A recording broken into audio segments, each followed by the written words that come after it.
சீரியல்ஸ்க்கு பண்பு நெஞ்சங்களுக்கு வணக்கம், வெல்கம் மக்களே. இப்போ நம்ம பார்க்க போகிறது என்னன்னு கேட்குறீங்கன்னா, மிஸ்டர் அண்ட் மிஸ்ஸஸ் சின்னத்திரை சீசன் 5 அந்த கண்டஸ்டன்ஸ் பார்த்துட்டு இருக்கோம். அந்த வரிசையில் இப்போ நம்ம பார்க்க போகிற கண்டஸ்டன்ட் யார் அப்படின்னு கேட்டிங்கன்னா, உங்கள் மனம் கவர்ந்த தாமரை பார்த்தசாரதி. ஆக்சுவலாக தாமரை அக்கா அப்படின்னு சொல்லுவாங்க எல்லாரும். தாமரை வந்து எல்லாத்துக்குமே தெரியும், பிகாஸ் அவங்க வந்து ஓரளவு பரிச்சயம் ஆகிட்டாங்க பிக் பாஸில். ஆக்சுவலாக பிக் பாஸில் என்ட்ரி கொடுத்து பிரியங்காவோடலாம் பண்ணி சீசன் 5 பண்ணாங்க. அதுக்கடுத்து அல்டிமேட்லேயே இவங்களை கூப்பிட்டாங்க. பிகாஸ் லோ பட்ஜெட், அவங்க கம்மியான பட்ஜெட் தான், பிகாஸ் அவங்க அப்பா ஃபேம் கிடையாது, பாப்புலரும் கிடையாது, ஸோ இறக்குனாங்க.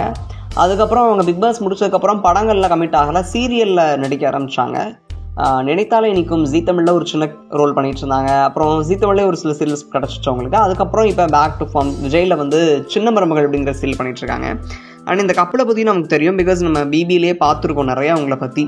அண்ட் ஐ திங்க் இவங்க டான்ஸ் ஜூடி, அந்த டான்ஸ் பிபி டான்ஸ்லேயும் பண்ணியிருக்காங்கன்னு நினைக்கிறேன். ஸோ அந்த கப்பல் இங்கே கலை இறங்குறாங்க. என்ன பண்ண போகிறாங்க அப்படிங்கிறத வெயிட் பண்ணி பார்க்கலாம். தேங்க்யூ மக்களே.